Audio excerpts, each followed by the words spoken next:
Today we're going to be covering the story of Esther. Now it came to pass in the days of King Ahasuerus, in the 3rd year of his reign, he made a big feast for all his princes and his servants, when he showed off his riches of his glorious kingdom for many days. And the Bible says it was 180 days. That's a pretty long time. Now when these days were over, the king made a feast unto all the people that were present at Shushan the palace, both great and small, 7 days in the court of the garden of the king's palace, where there were white, green, and blue hangings, fastened by cords of fine linen, and purple, to silver rings, and pillars of marble. The beds were of gold and silver upon a pavement of red and blue and white and black marble. And they gave them drink in vessels of gold, and royal wine in abundance, according to the state of the king. Also Vashti the queen made a feast for the women of the royal house, which belonged to King Ahasuerus. On the 7th day, when the king's heart was merry with wine, he commanded his 7 chamberlains that served in the presence of the king to bring Vashti the queen before the king with her crown, to show the people and the princes her beauty, for she was fair to look at. But the queen refused to come at the king's command. Therefore the king got very angry. So he asked his wise men, "What shall we do with the queen according to the law?" Because she had disobeyed the king. And they answered and said, "The queen has not only done wrong by the king, but also the princes and the people that are in the provinces of the king. For now the women may all disobey their husbands, as the queen has disobeyed her king." So they decided the king should get rid of the queen and have a contest to pick a new replacement. So the king made a decree in all the land, "Let there be fair young virgins gathered together at Shushan the palace, and let the maiden which pleases the king be queen instead of Vashti." And the king was pleased with this. I don't think the queen would be pleased. Now in Shushan the palace there was a Jew named Mordecai, and he raised up Esther, his uncle's daughter, for she was an orphan, and the maid was fair and beautiful, whom Mordecai, when her father and mother were both dead, took for his own daughter. So it came to pass, when they heard about the king's decree for a new queen, Esther went to Shushan the palace to join the other eligible virgins.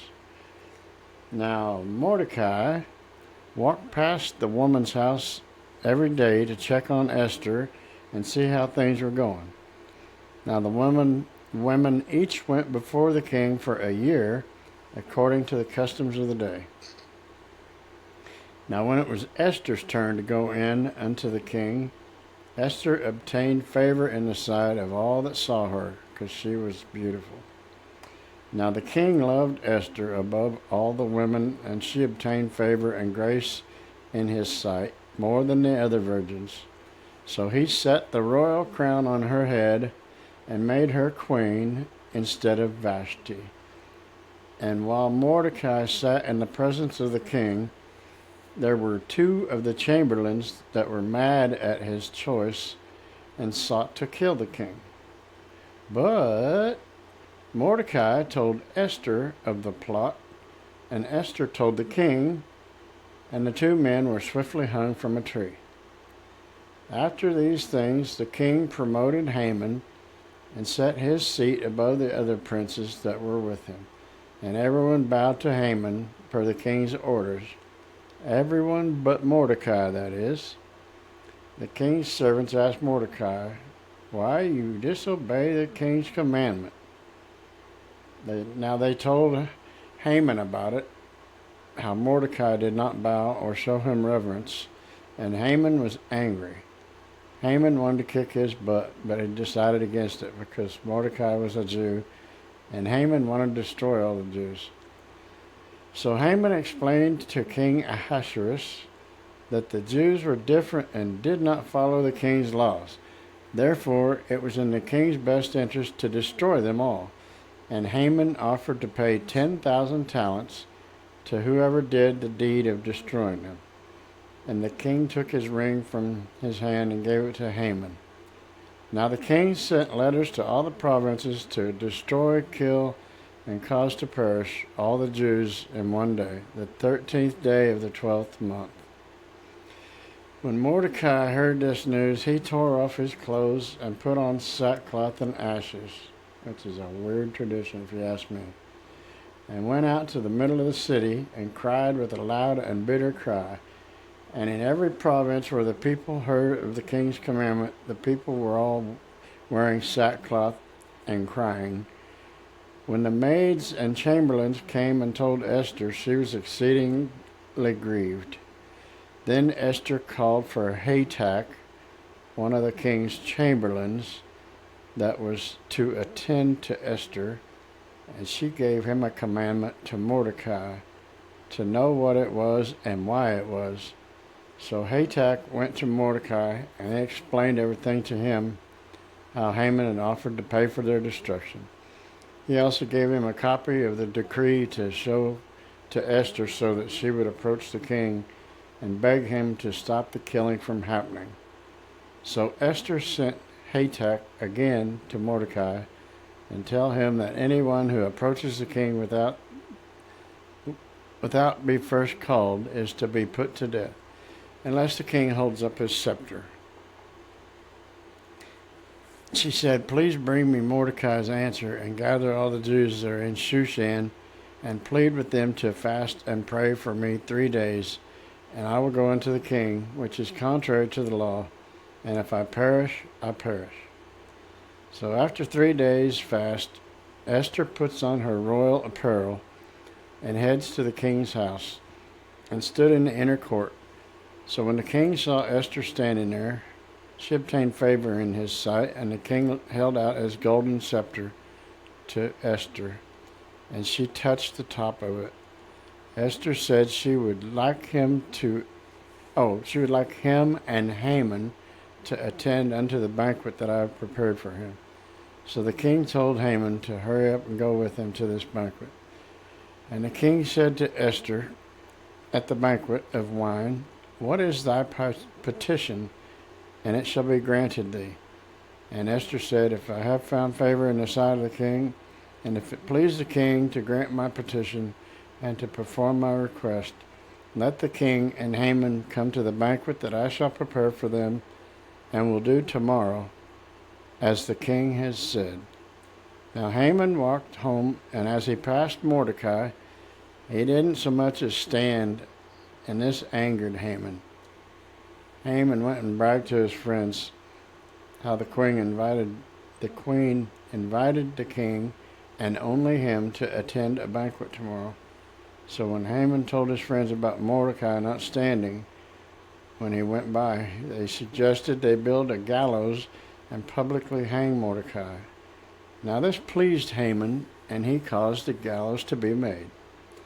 That night the king couldn't sleep, so he commanded to bring the book of records, and they were read before the king.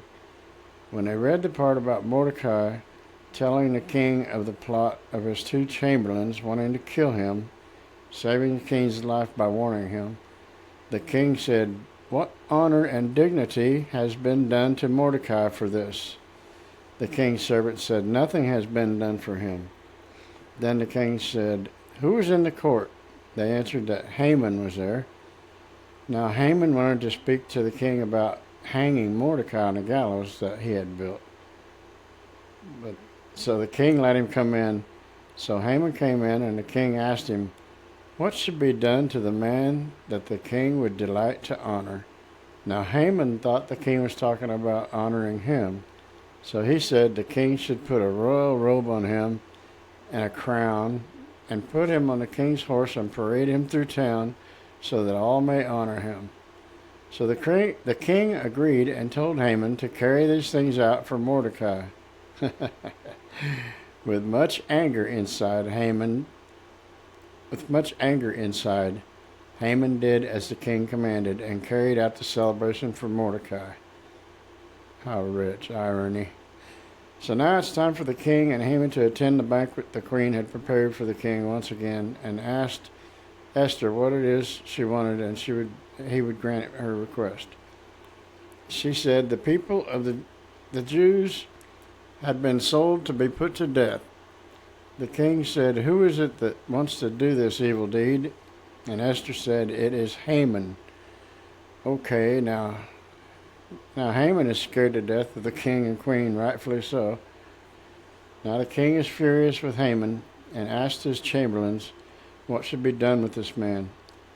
They said, "Well, Haman just made these gallows for Mordecai. Perhaps we should hang Haman there instead." So it was done.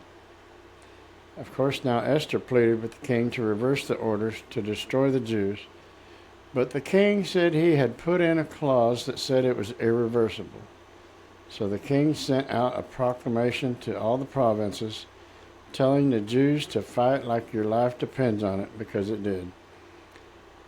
So with Mordecai backing the Jews as he rose to prominence, the people had no fear, and they slayed their opponents that had come to conquer them, and all was well.